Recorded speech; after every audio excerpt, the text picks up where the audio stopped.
मेघा को पहली नजर देखते ही भजन गुलेरिया को उससे प्यार हो गया। लेकिन मेघा किसी से नहीं कह सकती थी कि वो किसी और से प्यार करती है। भजन गुलेरिया के साथ शादी तय हो जाने के बाद भी मेघा ने कमल का बड़ी बेसब्री से इंतजार किया, पर कमल का कोई अता पता नहीं।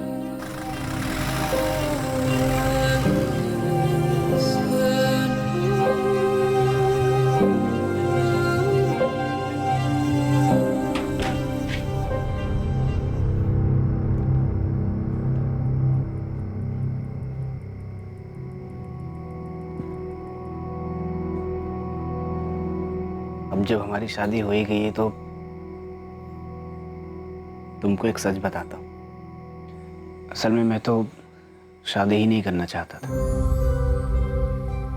तो माँ बापू और भूपेन भैया जबरदस्ती कसम देकर मुझे ले गए थे तुम्हें दिखाने। मैं तो शहर जाकर काम करना चाहता था, पर सच कहूँ तो जब मैंने तुमको देखा तो मेरा मन ही बदल गया। मैंने फैसला कर लिया कि मैं शादी तो तुमसे ही करूँगा। माँ बापू को तुम नहीं अच्छी लगी तो मैं अड़ जाऊंगा। तुमसे तो पूछा नहीं, शायद पूछते भी नहीं होंगे, लेकिन फिर भी मैं पूछता हूँ, क्या मैं तुमको पसंद आया?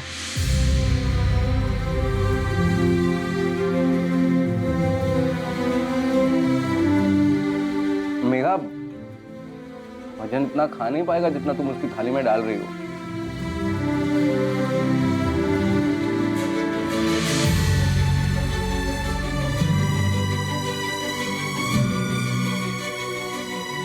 मेघा चौहान अब मेघा गुलेरिया बन चुकी थी। उसने ना सिर्फ इस शादी को स्वीकार कर लिया था, बल्कि वो इस शादी से खुश भी थी।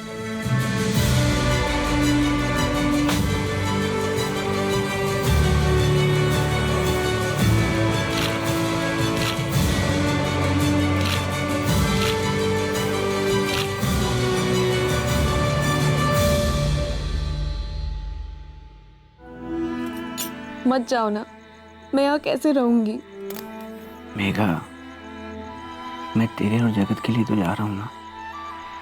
वहाँ पे अच्छा काम करूँगा, 4 पैसे कमाऊंगा। यहाँ पे जितना है वो उसमें खुश है। मत जाओ ना। दिल्ली बड़ा शहर है, करने को बहुत सारा काम है, और काम दिलाने में तेरा भाई गुंजन भी तो मदद कर रहा है ना। भजन, मुझे बहुत डर लग रहा है। मेघा, इसमें डरने वाली कौन सी बात है? तू अकेले थोड़ी है घर में, सभी तो हैं। माँ है, बापू है, कंचन है, लता भाभी है, और भूपेन भैया भी तो हैं। देख, मैं दिल्ली में यहाँ से कई गुना पैसा कमाऊंगा, और फिर तुझे और जगत को बेहतर जिंदगी दे पाऊंगा।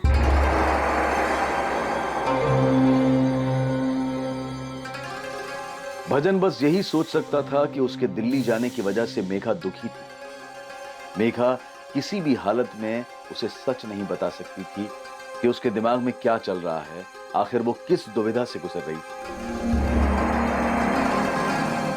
सूरज, जवाब क्यों नहीं दे रहा? तूने दूध पी लिया?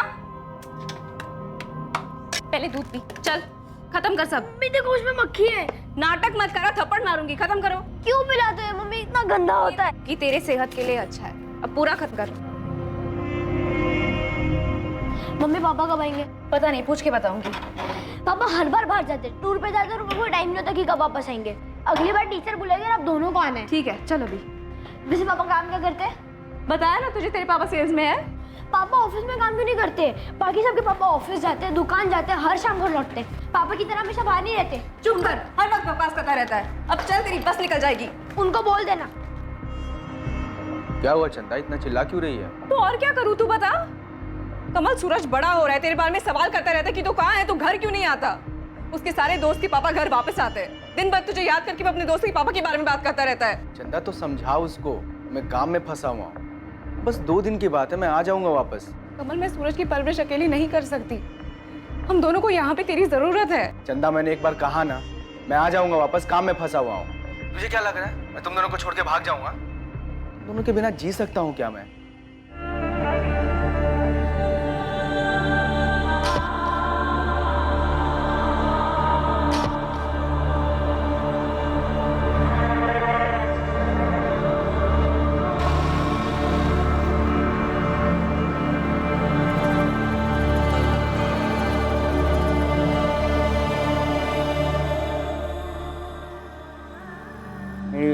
लड़के के घर वालों से बात हो गई। हम लड़के को एक मोटरसाइकिल दे रहे हैं, कंचन को 2 लाख के गहने देंगे जो लड़के वालों के घर जाएंगे, साथ में 2 लाख नकद भी देंगे, और उनके मेहमानों का ख्याल तो हम रखेंगे। भजन तू सुन रहा है? हाँ, आप कैसे भी करके कंचन की शादी तय कर दीजिए। मेरे बाद जो कुछ भी होगा मैं दे दूंगा। भजन तू ऐसा क्यों कर रहा है? क्यों अपने आप को तकलीफ दे रहा है? जगत को देखा बड़ा हो गया है वो, उसकी पूरी जिंदगी पड़ी है उसके सामने, और अब तो वो भी सब कुछ भूल चुका है। तू क्यों नहीं भुला पा रहा? ना तू ठीक से खाता है ना अपना ख्याल रखता है।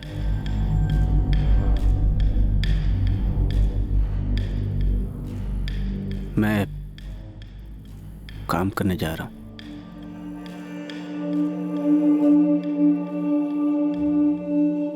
एक भजन, जो कुछ भी हुआ उस तकलीफ से गुजरना सबके लिए मुश्किल था। ये जो लड़का है ना पंकज, बड़ी मुश्किल से हाँ कहा है उसने कंचन से शादी करने के लिए। उसने या उसके परिवार ने अभी तक तेरे बारे में कोई सवाल नहीं पूछा, ना ही तेरी बीवी के बारे में।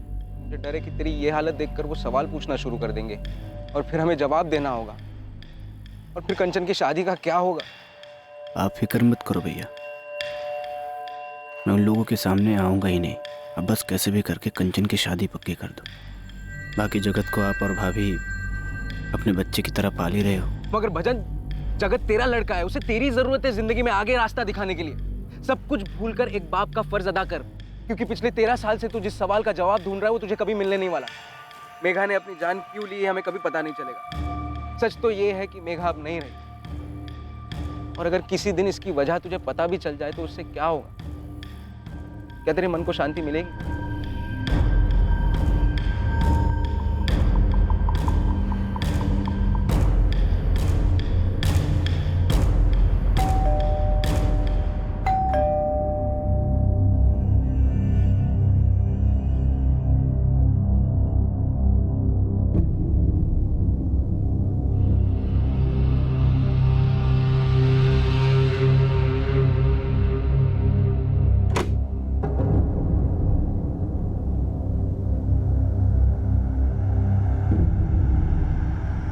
ये पकड़, अपने लिए अच्छी साड़ियाँ ले लेना और सूरज के लिए भी अच्छे कपड़े, और तेरे लिए नया मोबाइल लाया हूँ। इस बार कहाँ डाका डाला कमल? चैन से खाना खाने दे चंदा, 2 हफ्ते बाद घर का खाना मिला है। सूरज को मैं क्या कहूँ कमल? झूठ बोलना पड़ता है उसे कि उसके पापा सेल्समैन है इसलिए बाहर जाते हैं। क्या होगा अगर उसे पता चल जाएगा?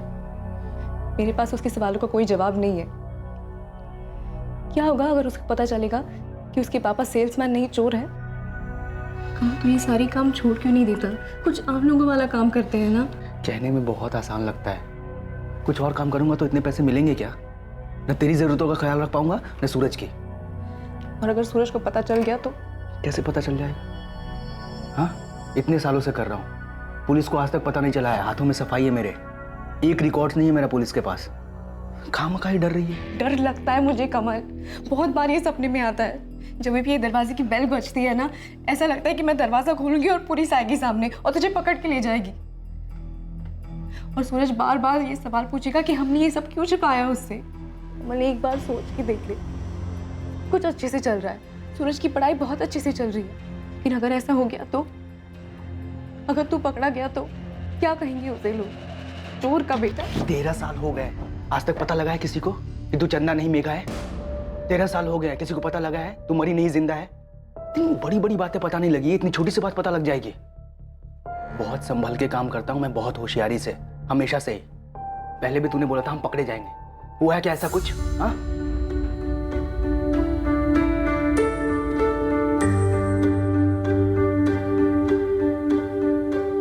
अरे जीते, आप भी रुक जाते दामाद जी। अरे नहीं, बहुत काम है। तो आपने कहा मेघा और जगत को छोड़ दूं इसलिए ले आए हैं। अब मेघा आई है यहाँ तो कम से कम 2 हफ्ता रुकने दो उसे। हाँ ठीक है, अच्छा मैं चलता हूँ, बस का टाइम हो रहा है। बस ठीक है।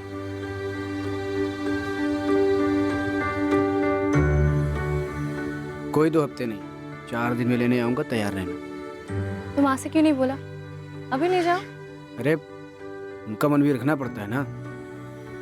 अच्छा अब मैं चलता हूँ। जाऊँ? देख अगर नहीं बोलेगी तो नहीं जाऊँगा फिर। भैया और बापू अलग से 4 बात सुनाएंगे कि छोरी की शादी क्या हो गई, जोरू का गुलाम हो गया एकदम, काम धंधा ही छोड़ दिया। ठीक है जाओ, पर आ जाना 4 दिन में।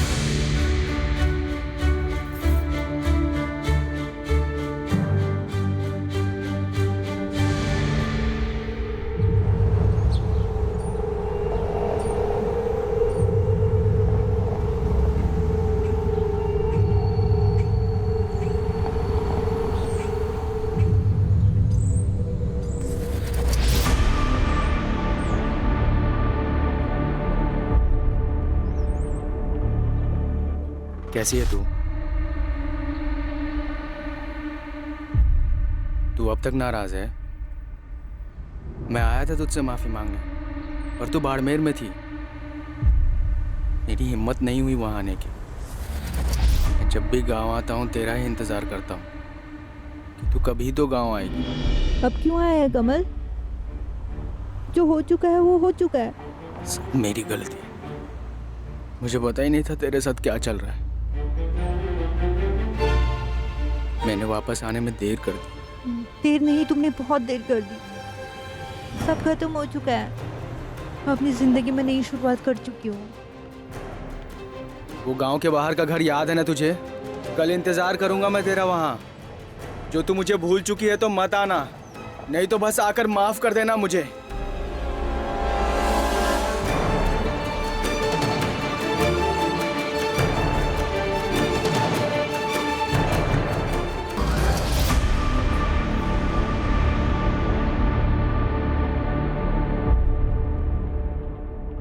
यकीन था मुझे तू आएगी।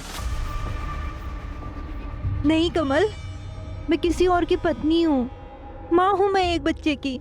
मेघा, मुझे पता होता तेरे साथ क्या चल रहा है तो मैं उस समय ही तुझे भगा के ले जाता। पर अब इस सब का क्या फायदा कमल? क्या अब तू मुझसे प्यार नहीं करती? पर अब मैं बहुत खुश हूँ अपनी जिंदगी में कमल। पति है मेरा जो मुझसे बहुत प्यार करता है। तुझे भुला पाना बहुत मुश्किल था मेरे लिए, पर मैं आगे बढ़ चुकी हूँ कमल। पर मैं अब भी वहीं खड़ा हूँ, कभी भूल ही नहीं पाया तुझे। जब मैं तुझसे मिलने आया ना तब तेरी शादी हो गई थी। पर अब इस सब का क्या फायदा कमल? मेरा एक अलग परिवार है। जब मैं तुझे माफ कर देती हूँ कि तू नहीं आ पाया, मान लिया कि तू फंस गया कहीं पे, पर अब मैं खुश हूँ कमल और पुराना कुछ भी याद नहीं करना चाहती। मैं बस यहाँ पे इसलिए आई थी क्योंकि शादी के बाद तुझसे बात नहीं हो पाई, पर अब दोबारा नहीं आऊंगी और तुझसे कभी नहीं मिलूंगी। बस इतना बता दे, तू मेरा प्यार भूल चुकी है या अब भी प्यार करती है मुझसे?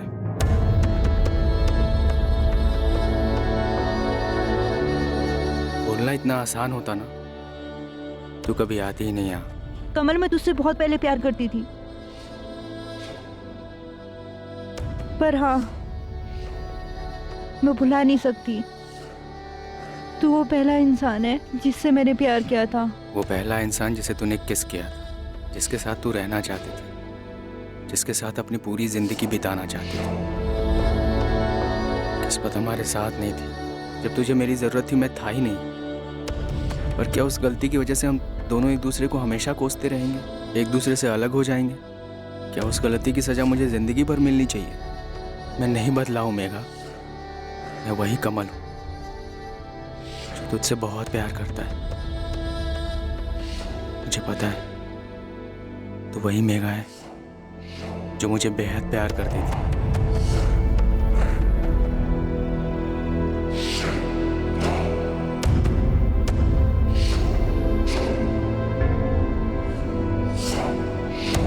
मेघा, हमारी मंजिल पहले भी एक थी, आज भी एक है और हमेशा ही एक रहेगी।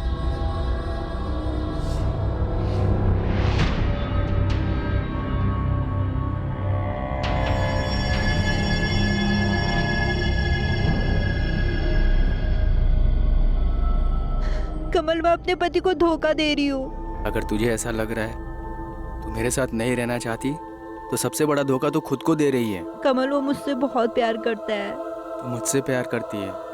मैं अपना खुद का सामना नहीं कर पा रही हूँ कमल। तुझे वापस आना ही नहीं चाहिए था। मुझे ना तुझे उस वक्त छोड़ के जाना ही नहीं चाहिए था। हम एक नहीं हो सकते कमल। ऐसा लग रहा है जैसे कि मैं पाप कर रही हूँ, और मैं बार बार तुझसे मिलने नहीं आ सकती। वजन मुझ पे शक नहीं करता, पर मैं उसका भरोसा नहीं तोड़ सकती।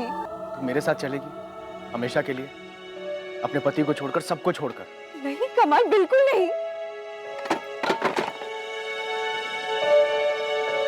नहीं चल सकती मैं। भजन को बहुत तकलीफ होगी। और जगत का क्या होगा? यही छोड़ दे जगत को, वो उसका बेटा है, वो संभाल लेगा उसको। नहीं, कुछ भी नहीं बिगड़ेगा मेघा। 5 साल हुए हमें एक दूसरे को देखे हुए, बात तक नहीं की थी, और अब देख सिर्फ 2 महीने हुए हमें मिले हुए, सब कुछ पहले जैसा हो गया है। हमारी किस्मत में मिलना ही लिखा है, नहीं तो हम ऐसे मिलते ही नहीं। नहीं कमल, हमारे पास एक मौका था साथ में होने का, लेकिन तू तब नहीं मौका था। भी है मेघा, मैं गलती दोबारा नहीं कर सकता। पर ऐसा कैसे होगा कमल? होगा मेघा, मैंने सब कुछ सोच रखा है। अगर तू मर जाए, अपने पति के लिए, अपने बच्चे के लिए, अपनी माँ के लिए, पूरी दुनिया के लिए। कमल ये तू क्या कह रहा है? मेरे पास एक प्लान है। वो देवा याद है तुझे? मेरा एक और दोस्त है सुधीर, मेरे साथ ही काम करता है। मैंने उनसे बात की है, हमें किसी और को मारकर सबको ये दिखाना होगा कि वो मेघा की लाश है। लेकिन अगर किसी को मारा तो पता चल जाएगा कि खून हुआ है, और फिर पुलिस जांच करने आ जाएगी, और जांच करके पुलिस आज नहीं तो कल तुझ तक पहुंच ही जाएगी। यार मुझे मेघा चाहिए।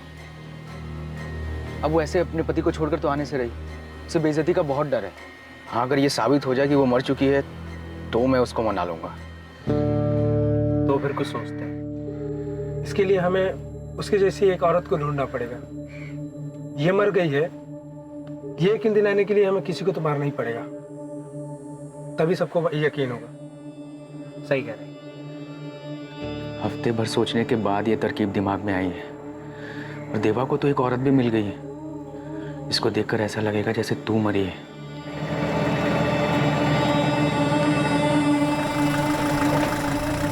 वो देख, उसका दिमागी संतुलन ठीक नहीं है। यहाँ वहाँ इधर उधर, सड़क हाईवे, पूरे गांव भर में घूमती रहती है अपने मरे हुए पति की तलाश में। बेचारी जिंदगी से बहुत परेशान है।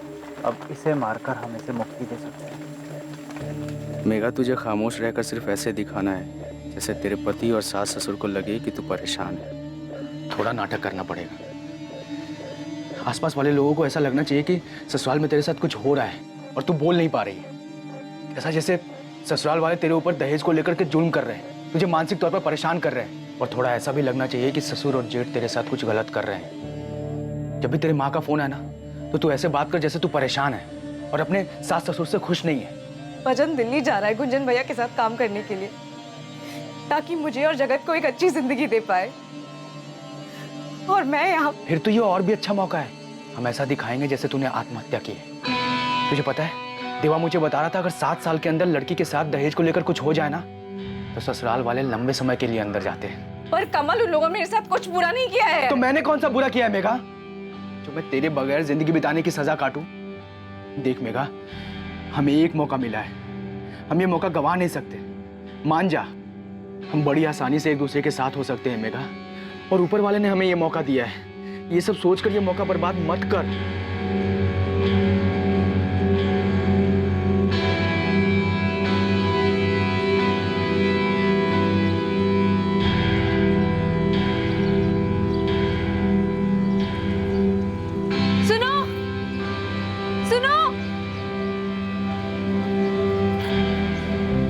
मुझे माफ कर दो भजन, माफ कर दो।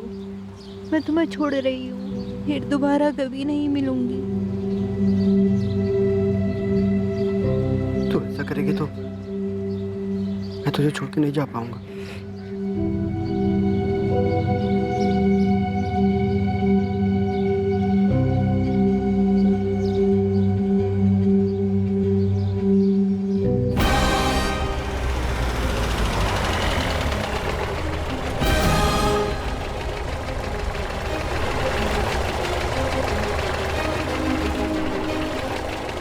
मेरे पति को देखा क्या तूने? हाँ मैंने देखा ना। कहाँ देखा है? अरे उधर है, चल चल अच्छा, चल, मुझे ले हाँ, चल चलेगा? बताता हूँ। हाँ, आजा। जल्दी चल चल।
देखिए, रिपोर्ट्स के हिसाब से भजन को सेकंड स्टेज का कैंसर है। क्या कहा आपने? Second stage cancer? क्या मतलब है इसका? सेकंड स्टेज कैंसर मतलब आप लोग बस इतना समझिए कि भजन की हालत ठीक नहीं है, उसे तुरंत सिविल हॉस्पिटल ले जाइए। मैं एक नोट लिख के देता हूँ, वहाँ पे डॉक्टर को दे देना। पापा ठीक तो हो जाएंगे ना डॉक्टर? देखिए, उन्हें इलाज की तुरंत ज़रूरत है। पहले ही काफ़ी देर हो चुकी है, आगे जाकर देर मत कीजिए। 15 सालों से भजन अंदर ही अंदर मर रहा था, या ये कहें कि वो खुद को मार रहा था। इस सवाल के जवाब में कि मेघा ने अपनी जान क्यों ली। 15 वर्षों के लंबे इंतजार के बाद भी रतन दागा को कोई अंदाजा नहीं था कि उसकी मां गीता दागा कहां चली गई थी और उसके साथ क्या हुआ था। क्या भजन गुलेरिया और उसके बेटे जगत गुलेरिया को कभी मेघा की सच्चाई के बारे में पता चल पाएगा? क्या रतन दागा को कभी उसकी मां के लापता होने की हकीकत का पता चल पाएगा? किस्मत के कारण यह अपराध एक लंबे समय तक सामने नहीं आ पाया था, लेकिन इसका खामियाजा कई जिंदगियों को चुकाना पड़ा था। लेकिन 2018 में किस्मत एक बार फिर पलटने वाली थी और 15 साल पहले हुआ जुर्म अब सबके सामने आने वाला था।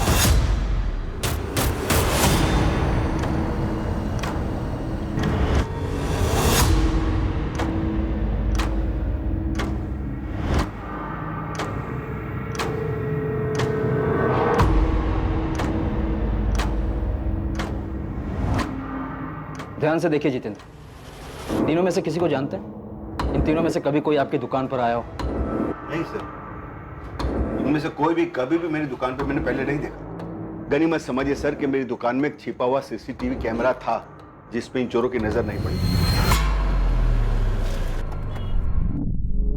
क्या हुआ?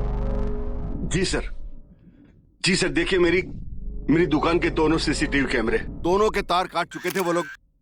और तो और सर, वो जो सीसीटीवी के साथ रिकॉर्डिंग मशीन आती है ना, वो भी चुरा के चोर अपने साथ ले। मतलब आपकी दुकान का अच्छी तरह से मुआयना किया गया?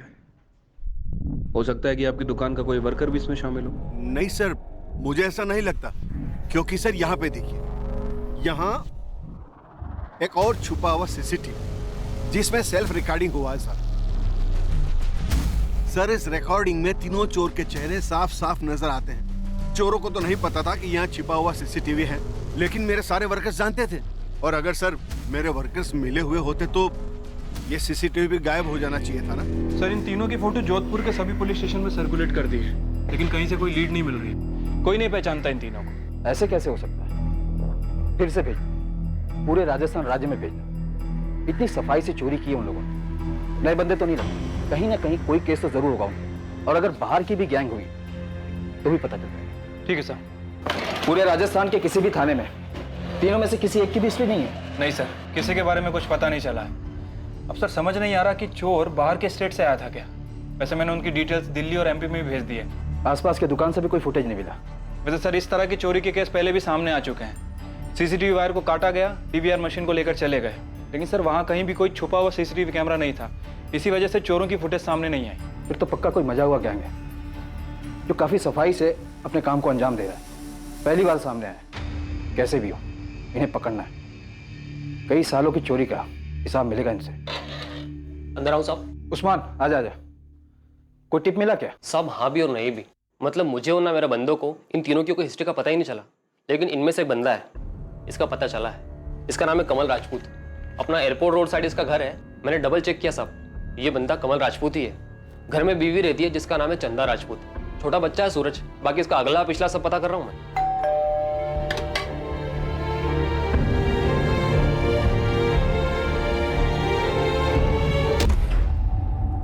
चंदा राजपूत, चंदा राजपूत। डर लगता है कमल, बार बार सपने में आता है। जब भी ये दरवाजे की बेल बजती है ना, ऐसा लगता है कि मैं दरवाजा खोलूंगी और पुलिस आएगी सामने और तुझे पकड़ के ले जाएगी। चंदा राजपूत जी। ये तुम्हारा पति कमल राजपूत है? वो बाहर है सर। कहाँ बाहर गया है? और ये फोटो में जो दो लोग हैं वो कौन है तुम्हारे पति के साथ? मुझे नहीं पता। नहीं पता? तुम्हारे पति ने इस बार ज्वेलरी शॉप में डाका डाला है। इसके पहले और कहाँ कहाँ डाका डाला उसने? सर मैं आपको बता रही हूँ ना, मुझे कुछ नहीं पता, मैं सच कह रही हूँ। सर वो घर के अंदर नहीं छुपा है। ठीक है, तुम हमारे साथ पुलिस स्टेशन चलो, तुम चलोगी, पीछे पीछे तुम्हारा पति भी आ जाएगा। नहीं नहीं सर, मैं नहीं जानती कि वो कहाँ है, क्या काम करता है। सर मेरा बेटा स्कूल से आने वाला है, मुझे घर पे रहना होगा। क्या उम्र है तुम्हारे बेटे सूरज की? सर वो 13 साल का है। हमारा एक कांस्टेबल तुम्हारे पड़ोसी के साथ यहाँ पे रहेगा, और जैसे ही तुम्हारा बेटा सूरज आ जाएगा उसे लेकर थाने आ जाएगा। तुम चलो। नहीं नहीं सर, मेहरबानी करके ऐसा मत कीजिए। आप चाहे तो अपना एक कांस्टेबल यहाँ पे रख दीजिए ना। जैसे ही मेरा सूरज यहाँ पे आता है ना, मैं आपके थाने आ जाऊंगी। तुम माँ बेटे को पता था कमल चोरी का काम करता है? नहीं सर, हमें नहीं पता था। तुम्हारा पति कमल ये जोधपुर का है? हाँ सर, यही का है। उसका फोन बंद आ रहा है, कहाँ है वो? सर मुझे नहीं पता। सर, इनका बेटा सूरज बोल रहा है कि उसके फादर सेल्समैन है, कई दिनों तक घर से बाहर रहते हैं। सेल्समैन? कैसा सेल्समैन? चंदा राजपूत? सर मुझे नहीं पता। चंदा, तुम्हें कुछ पता भी है या नहीं? सर मुझे पता है कि वो काम करता है, लेकिन क्या काम करता है, कहाँ काम करता है, मुझे नहीं पता। 13 साल का लड़का है तुम्हारा, 14 साल पहले शादी हुई थी ना? जी सर। सच बोल रही हो? इसमें भी कोई गड़बड़ है? नहीं सर, मैं सच बोल रही हूँ। तुमने बताया तुम्हारा पति कमल यहाँ जोधपुर का है, तुम भी यही की हो? जी सर। जोधपुर में कहाँ की? मायका कहाँ पर है तुम्हारा? और मायके में कौन कौन है?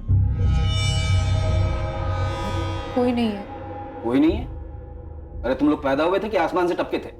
तुम्हारा कोई नहीं है, तुम्हारे पति का भी कोई नहीं है। उसका फोन बंद आ रहा है, वो क्या काम करता है तुम्हें भी नहीं पता, और तुम्हें तो ये भी नहीं पता कि उसके साथ ये 2 आदमी कौन है। हम जानते हैं चंदा राजपूत, तुम्हें सब कुछ पता है। पूरे 26 लाख के गहने चुरा कर भागा है तुम्हारा पति, इसके पहले भी चुराए होंगे। सच सच बताओ। सर मैं सच बता रही हूँ, मुझे कुछ नहीं पता।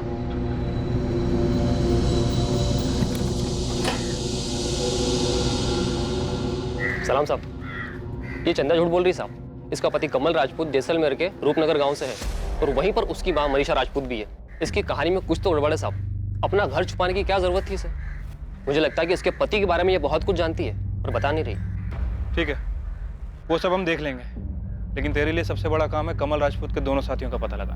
मुझे नहीं खाना और मुझे स्कूल भी नहीं आना है कभी भी। मम्मी पहले मुझे ये बताओ, नीचे पुलिस क्यों खड़ी है? पापा ने चोरी की सब कह रहे हैं। बेटा मुझे नहीं पता, उनका फोन नहीं लग रहा है मुझे। आप झूठ बोल रहे हो। मम्मी सच बोलो, पापा ने चोरी की है, वो चोर है। चुप क्यों, बोलो ना।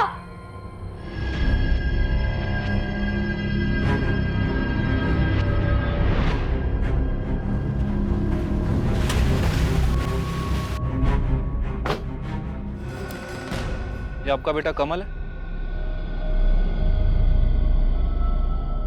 हाँ, ये मेरा बेटा कमल है। इस वक्त कहाँ पर है ये? पता नहीं साहब। ये देखिए, ये दोनों आपके बेटे के साथी हैं। बता सकती हैं कौन है ये दोनों? ये दोनों तो उसके दोस्त लग रहे हैं। देवा और सुधीर नाम है इन दोनों का। लेकिन आप लोग मेरे बेटे को क्यों ढूंढ रहे हैं? चोरी की है आपके बेटे ने। 26 लाख रुपए के गहने लेकर गायब हुआ है, और इसके पहले भी कई बार की होगी। देखिए, मुझे कुछ भी नहीं पता। कितने साल हुए मैंने अपने बेटे को देखा तक नहीं। क्या चल क्या रहा है तुम्हारी फैमिली के बीच में? उधर तुम्हारी बहू चंदा कह रही है कि कमल का कोई परिवार ही नहीं है। तुम लोग आपस में बात नहीं करते हो क्या? देखिए, मैं किसी चंदा को नहीं जानती, और मुझे ये भी नहीं पता कि कमल ने शादी कर ली है।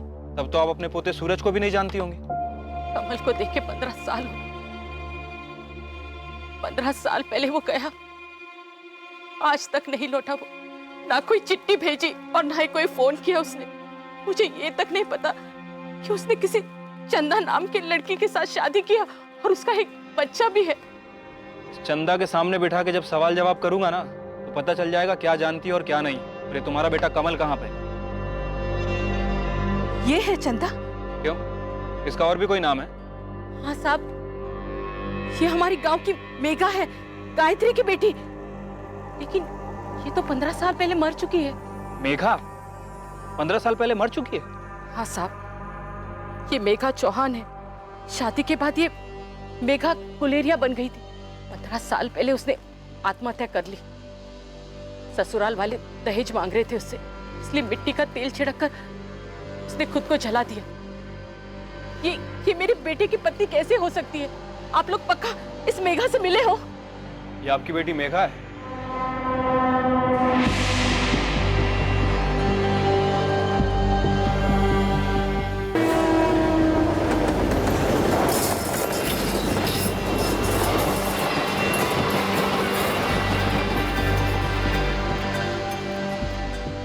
मेघा भाभी जिंदा है? पर ऐसे कैसे हो सकता है? पुलिस ने तो यही बताया, उसने अपना नाम भी बदल दिया था,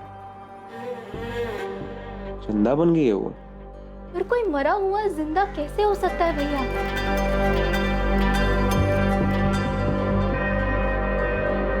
कमल राजपूत और उसके दोनों साथी देवा और सुधीर जैसलमेर में ही छुपे हुए थे, जिन्हें पुलिस ने ढूंढ निकाला। इनके पास से लूट का एक बहुत बड़ा हिस्सा बरामद हुआ, लेकिन इस लूट से बड़ा वो अपराध था जो 15 साल पहले हुआ था। ये देखिए सर, बाकायदा कोर्ट में केस चला है सर। भजन गुलेरिया के पिता रणछोड़ गुलेरिया, माता पार्वती गुलेरिया और बहन कंचन गुलेरिया, ये तीनों ही जेल में थे सर, लेकिन कोर्ट के पास कोई सबूत नहीं था, इसलिए इन्हें रिहा कर दिया गया। सबूत ना होने की वजह से, और वो भी ऐसे जुर्म के लिए जो उन लोगों ने कभी किया ही नहीं था।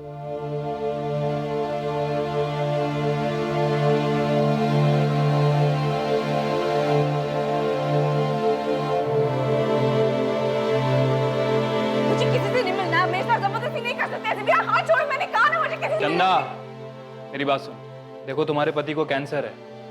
पिछले 15 सालों से वो सिर्फ यही जानने के लिए तड़प रहा है कि तुमने आत्महत्या क्यों की। उसके माँ बाप मर चुके हैं, तुम्हारी माँ भी आई है, एक बार चल के मिल लो। देखिए, मैं अपना जुर्म मान चुकी हूँ। कमल के साथ मिलकर मैंने जो भी किया सब बता चुकी हूँ। अब मुझे उन लोगों में से किसी से नहीं मिलना है। तुम्हें अंदाजा भी है कि कितनी जिंदगियां खराब कर दी हैं तुमने? हाँ, इतने सालों से खामोश बैठी रही, और आज जब मिलने का टाइम आया तो बोल रही किसी से नहीं मिलना, किसी का सामना नहीं करना है। मैंने कहा ना, मुझे किसी से नहीं मिलना है, किसी को नहीं देखना है मुझे।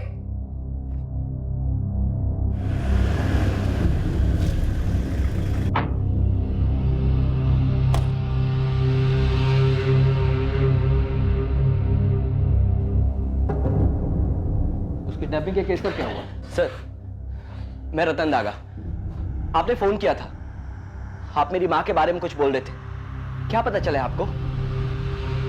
हाँ रतन, बैठो। जी सर। रतन, हमने पता किया, 15 साल पहले तुम्हारी माँ को मार दिया गया था और उन्हें जलाकर मारा गया, और इस काम को एक कपल ने मिलकर अंजाम दिया क्योंकि वो साथ में भागना चाहते। तुम्हारी माँ की लाश को उस औरत की लाश बताकर ये साबित करना चाहते थे कि उस औरत ने आत्महत्या कर दी, ताकि सबको यही लगे कि वो भागी नहीं, मर गई। मेघा गुलेरिया नाम था उसका।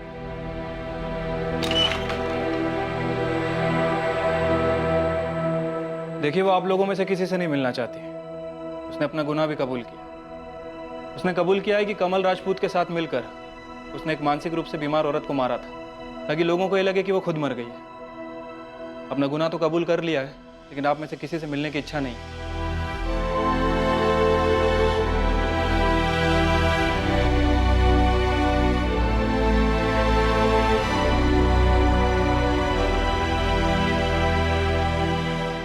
मैं आपसे हाथ जोड़कर माफी मांगती हूँ दामाद जी, मुझे माफ कर दे।